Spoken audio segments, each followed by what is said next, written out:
Good morning friends.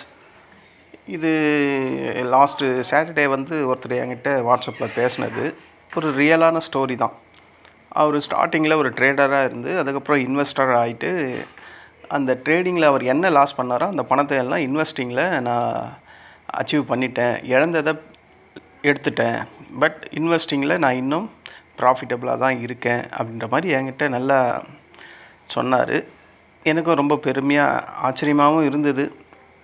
ஏன்னா அவர் trading விட்ட காசு ஒரு 6 லட்ச ரூபாய்க்கிட்ட விட்டுருக்காரு. கொஞ்சம் வெல் செட்டில்டு பர்சன் தான், ஓகேங்களா. அவர் ட்ரேடிங்கில் அவரும் கிளாஸஸ் எல்லாம் போயிருக்காரு. நம்ம சொல்லக்கூடிய எல்லா விதமான அந்த கால்ஸ் கொடுக்குற குரூப்லேயும் இருந்திருக்காரு.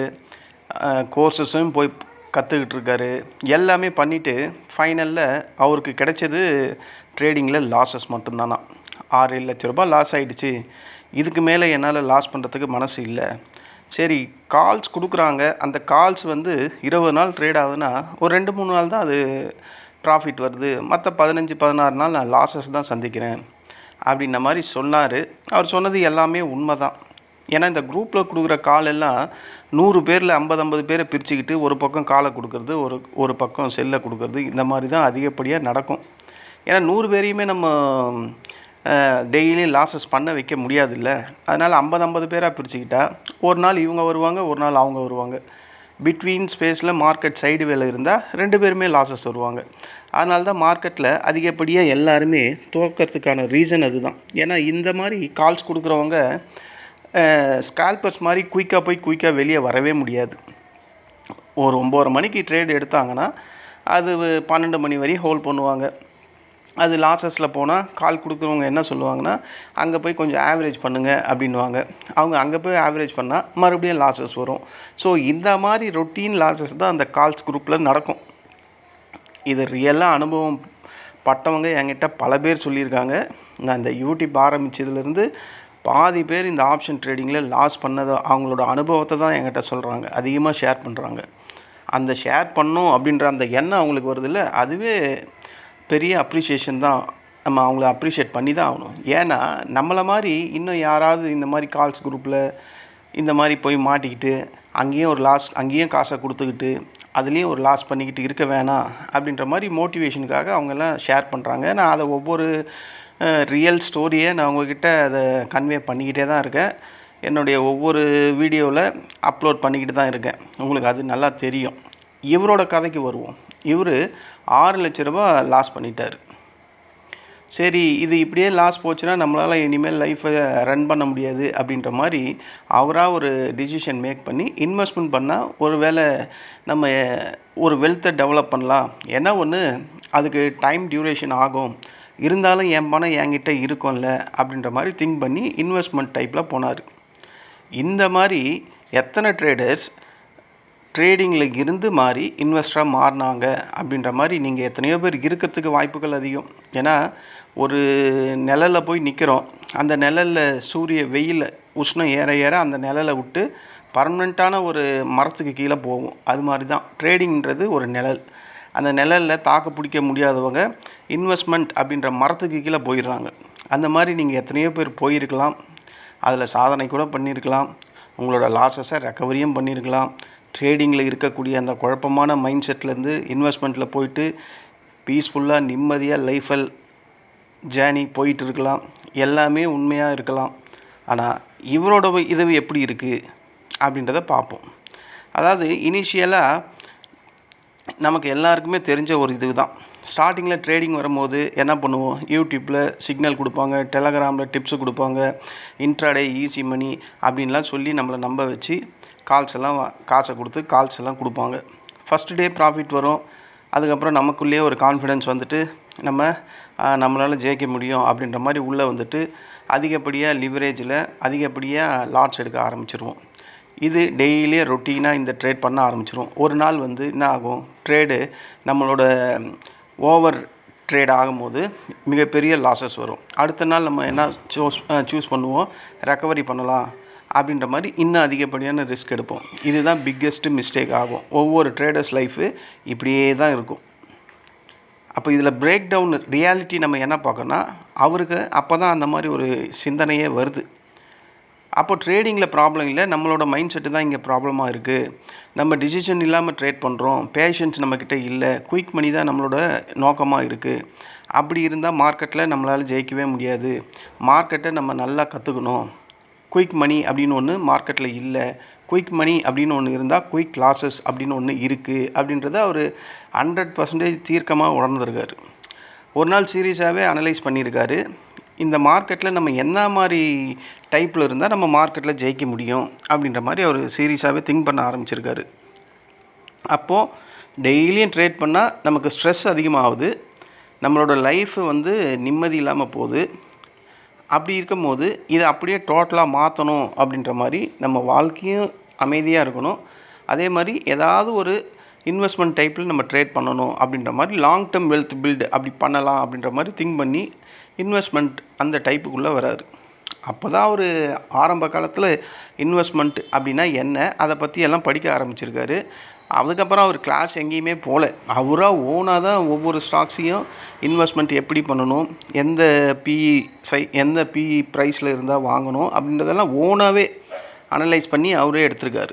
இது தாங்க வேணும் அப்படின்னு சொல்கிறேன் நான் ஒவ்வொருத்தர்கிட்டையும். ஒருத்தர் பாருங்கள், இன்வெஸ்ட்மெண்ட் போயிட்டு அங்கேயும் எந்த குரூப்லேயும் எந்த கால்ஸும் எந்த இன்ஸ்டியூஷன்லையும் எந்த ஒர்க் ஸ்டேஷன்லையும் சேரலை. அவராக டிசைட் பண்ணி எந்தெந்த ஸ்டாக்ஸ் எல்லாம் அனலைஸ் பண்ணி அந்த பக்குவம் தான் நம்ம வரணும் அப்படின்னு நான் ஒவ்வொரு நாளும் சொல்கிறேன். இதுதான் அவரோட லைஃப்பில் டேர்னிங் பாயிண்ட் ஆச்சு. அதாவது அவர் டோட்டலாக ட்ரேடர்ஸாக இருந்து இன்வெஸ்டராக மாறிட்டார். அவர் 3 விஷயத்தை தான் டெய்லியும் ஃபாலோ பண்ணார். அதில் ஃபஸ்ட்டு ட்ரேடிங்கை முதல்ல ஸ்டாப் பண்ணணும் அப்படின்ற மாதிரி ஆரம்பித்தார். அதுக்கப்புறம் அவர் ட்ரேடிங்கில் இந்த ஓப்பன் டே மார்க்கெட் ஓப்பன் ஆகுது க்ளோஸ் ஆகுது அப்படின்றதெல்லாம் அவர் பார்க்குறதே விட்டுட்டார். அப்புறம் இன்வெஸ்ட்மெண்ட் டைப்பில் ஷேர்ஸை கொஞ்சம் கொஞ்சமாக வாங்கியிருக்காரு. எஸ்ஐபி ஸ்டார்ட் பண்ணியிருக்காரு, மந்த்லி வைஸ் இன்வெஸ்ட்மெண்ட் பண்ணுற மாதிரி அப்படி ஆரம்பிச்சிருக்காரு. குயிக் ஸ்டாக்ஸ் அப்படின்ற மாதிரி அவர் சில ஸ்டாக்ஸை மட்டும் குயிக்காக குவாலிட்டியான ஸ்டாக்ஸை வாங்க ஆரம்பிச்சிருக்காரு. அது ஷார்ட் டேர்ம் மொமெண்டத்தில் இக்னோர் பண்ணிட்டார். ப்ராஃபிட் என்ன தான் ஷார்ட் டேர்மில் வந்தாலும் அதை இக்னோர் பண்ணார்.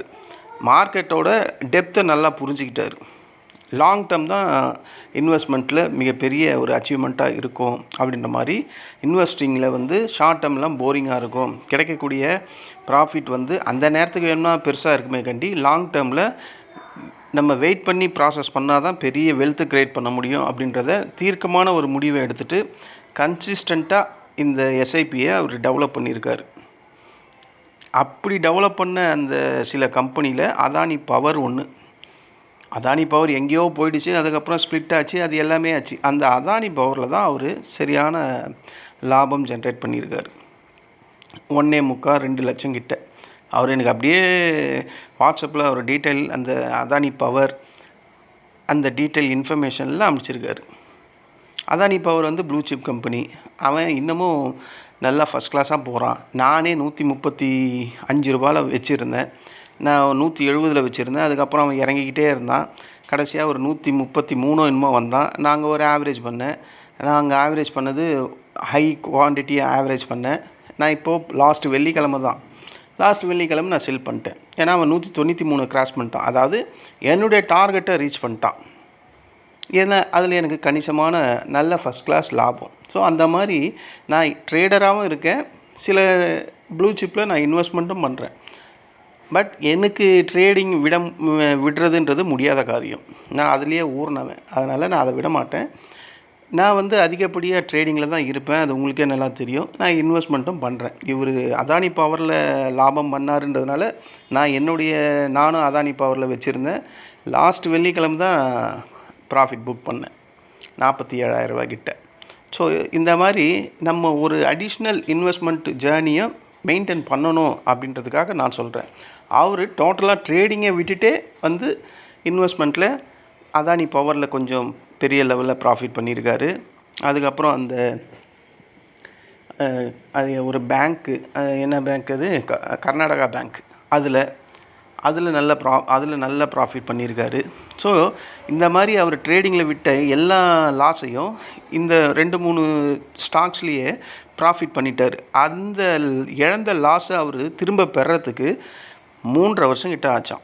ஜஸ்ட்டு 3.5 வருஷம். அந்த ட்ரேடிங்கில் அவர் பண்ண லாஸஸ் 2-3 வருஷத்துலேயே முடிஞ்சிருக்கு. அதே 2-3 வருஷத்துக்கு மேலே இழந்த அவரோட ட்ரேடிங் லாஸை இன்வெஸ்ட்மெண்ட்டில் கேப்சர் பண்ணியிருக்கார். ஸோ உங்களுக்கு இந்த மாதிரி ட்ரேடிங் செட் ஆகலைன்னா இந்த மாதிரி ஷேடோவை இன்வெஸ்ட்மெண்ட் அப்படின்ற ஷேடோவை நோக்கி போங்க. அதில் எஸ்ஐபி அப்படின்னக்கூடிய அந்த மெத்தடை ஃபாலோ பண்ணுங்கள். மந்த்லி அதில் ஸ்டாக்ஸை வாங்குகிற மாதிரி அந்த பிஹேவியரை கொண்டு வாங்க. கண்டிப்பாக நீங்களும் இழந்த உங்களோட ட்ரேடிங் லாஸஸை இன்வெஸ்ட்மெண்ட்டில் கலெக்ட் பண்ணலாம். ஒரு உண்மையான கதை. அவர் அவ்வளோ கிளியராக எனக்கு வாட்ஸ்அப்பில் அந்த இன்ஃபர்மேஷன்லாம் அனுப்பிட்டு என்கிட்ட ஒரு 1/2 hour பேசினார். சில பேருக்கு இன்வெஸ்ட்மெண்ட் அப்படின்னாவே போரிங் அப்படின்னு தோணும். ஆனால் நமக்கு ட்ரேடிங் ஒத்து வராது அப்படின்னும் போது இன்வெஸ்ட்மெண்ட் தான் அடுத்த நெக்ஸ்ட் கோலு. அந்த இன்வெஸ்ட்மெண்ட் அப்படின்ற கோல் வந்து ஷார்ட் டேர்மில் இருக்கக்கூடாது, ட்ரேடிங் மாதிரியெல்லாம் இருக்கக்கூடாது. அது லாங் டேர்மில் இருக்கணும். அட்லீஸ்ட் ஒரு 3-4 வருஷமாவது இருக்கணும்.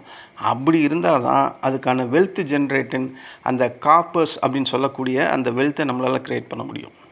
நீங்களும் இதே மாதிரி ட்ரேடிங்கில் ஸ்ட்ரகிள் ஆகிட்டு லாஸஸ் பண்ணிக்கிட்டே இருக்கீங்களா? இந்த 3 விஷயத்தை நீங்களும் நினச்சிக்கிங்க, ஃபாலோ பண்ணுங்கள். மார்க்கெட் யாருக்குமே ஈஸி மணி தரவே தராது. ஓகேங்களா? பேஷன்ஸ் தான் பிக்கெஸ்ட் வெப்பன். அதை நம்ம ஃபாலோ பண்ணி தான் ஆகணும். டைம் இன் த மார்க்கெட் அப்படின்னு சொல்லுவாங்க. டைம் தான் மார்க்கெட்டை டிசைட் பண்ணுது. அந்த டைமில் நம்ம என்ன பண்ணுறோம் அப்படின்றத நம்ம தீர்மானித்து அதுக்கேற்ற மாதிரி டிசிஷனை எடுக்கணும். டெய்லியும் ப்ராஃபிட் அப்படின்ற மாதிரி நீங்கள் தேடாதீங்க. அது ட்ரேடர்ஸ்க்கு மட்டும்தான் அது கரெக்டு. நீங்கள் இன்வெஸ்டர்ஸ் அந்த மாதிரி போயிட்டிங்கன்னா டெய்லியும் ப்ராஃபிட். சில பேர் வந்து ஈக்விட்டி ஸ்டாக்ஸில் இன்ட்ராடே பண்ணுவாங்க. அதெல்லாம் தேவையே இல்லை. உங்களால் இண்டெக்ஸ்லேயே பண்ண முடியாத போது ஈக்விட்டிலேயே இன்ட்ராடே பண்ணிக்கிட்டு அதில் போய் லாஸ் பண்ணுறது அது இன்னும் மிகப்பெரிய தவறு. 50 ஸ்டாக்ஸ் நடக்கக்கூடிய இண்டெக்ஸ்லேயே நம்மளால் இன்ட்ராடேயில் ஆப்ஷனில் ப்ராஃபிட் பண்ண முடியாத போது ஒரே ஒரு ஸ்டாக்கு அவன் அந்த ஸ்டாக் மட்டும்தான் அவன் ஏறுறது இறங்குறதுன்றது அதில் அதிகப்படியாக மேனிப்புலேஷன் நடக்கும். அதிலெல்லாம் அனாவசியமாக காசு ஈஸியாக இழந்துருவோம். ஸோ அந்த மாதிரி ஆப்ஷனில் போய் நீங்கள் அதில் போய் மாட்டிக்காதீங்க ஈக்விட்டியில். ஸோ ஈக்விட்டி அப்படின்னு போனாவே இன்வெஸ்ட்மெண்ட்டு தான் பெஸ்ட்டு வேவாக இருக்கும். அதில் இன்ட்ராடேயில் ஆப்ஷன்லாம் பண்ணுறது என்னை பொறுத்தவரையும் வெரி வெரி டேஞ்சரஸ். அதாவது இண்டெக்ஸு ஆப்ஷனை விட அது ரொம்ப டேஞ்சரஸ். ஸோ அதனால் ஈக்விட்டின்னு போயிட்டால் லாங் டேர்ம் க்ரோத்து தான் முக்கியம். இப்போது இந்த ட்ரேடிங் எனக்கு நர்வஸாக இருக்குது, பயமாக இருக்குது அப்படின்ற மாதிரி ரொம்ப பேர் ஃபீல் பண்ணுறாங்க. அவங்கெல்லாம் இந்த மாதிரி இன்வெஸ்ட்மெண்ட் டைப்பில் எஸ்ஐபியில் ஸ்டார்ட் பண்ணுங்கள். எல்லா ஷேரும் இப்போ ஓரளவுக்கு அடிமட்டத்தில் தான் இருக்குது. நாளைக்கு எனக்கு தெரிஞ்சு இந்த ஹார்மோஸ் மறுபடியும் மூடினதுனால மார்க்கெட் மறுபடியும் ஒரு கீழ் நோக்கி வரும் அப்படின்ற மாதிரி தோணுது. நாளிலிருந்து சின்னதாக ஷேர்ஸை ப்ளூ சிப் கம்பெனியாக நல்ல கம்பெனியாக வாங்கி போடுங்க. வாங்கி போட்டிங்கன்னா ஒரு 3-4 வருஷத்துக்கு எஸ்ஐபி மாதம் எஸ்ஐபியை ஃபாலோ பண்ணுங்கள். கண்டிப்பாக உங்களோட வெல்த்து க்ரியேட் ஆகிறதுக்கான வாய்ப்பு இருக்குது. ரொம்பலாம் வேணாம். நீங்கள் டெய்லியும் 3000-4000 ட்ரேடிங்கில் விடுறீங்கள, அந்த 3000-4000 மாதத்துக்கு ஒரு வாட்டி இன்வெஸ்ட்மெண்ட் பண்ணுங்கள். கண்டிப்பாக ஒரு 6-7 வருஷத்தில் அது உங்கள் லைஃப்பை சேஞ்ச் பண்ணும் அப்படின்ற மாதிரி இவரோட உதாரணமாக இவர் இருக்கிறதுனால இவரோட லைஃப்பையே நான் மோட்டிவேஷனாக உங்களுக்கு சொல்கிறேன். நீங்களும் இவர் மாதிரியே ட்ரேடிங்கை விட்டுட்டு இன்வெஸ்ட்மெண்ட் பண்ணணும் அப்படின்ற மாதிரி திங்கிங் இருந்தீங்கன்னா தைரியமாக ஸ்டார்ட் பண்ணுங்கள். நீங்கள் ட்ரேடராக இருந்து இன்வெஸ்டராக ஆகணும்னா அப்படின்னு திங்க் பண்ணுறீங்கன்னா கண்டிப்பாக அவரை ஒரு மோட்டிவேஷனாக எடுத்துங்க. நாளைக்கு உங்களை பார்த்து பல பேர் இன்னும் இதே மாதிரி டைப்பில் வர்றதுக்கு வாய்ப்பு இருக்குது. இதுதான் நான் அவர் மூலியமாக உங்களுக்கு சொல்லக்கூடிய ஒரு கருத்து. ஓகேங்களா? இந்த இடத்துல நான் வந்து உங்களை ஹைப் பண்ணணும் அப்படின்றதுலாம் என்னுடைய விருப்பம் இல்லை. ரியலாக நடக்கிறது ஒரு சிம்பிள் இன்வெஸ்டிங் என்ன, அது எப்படி நம்ம ஸ்டார்ட் பண்ணணும், நான் ட்ரேடிங்கை விட்டு வெளியே வரணும், நான் இன்வெஸ்ட்மெண்ட்டில் வரலான்னு இருக்கேன் அப்படின்னு திங்க் பண்ணுறவங்களுக்கான ஆடியோ இது. இந்த ஆடியோ உங்களுக்கு பிடிச்சிருந்தா என்னுடைய சேனலை சப்ஸ்கிரைப் பண்ணுங்கள். நம்ம இது மாதிரி ரியலான ஸ்டோரியில் மீண்டும் சந்திக்கலாம். நன்றி, வணக்கம்.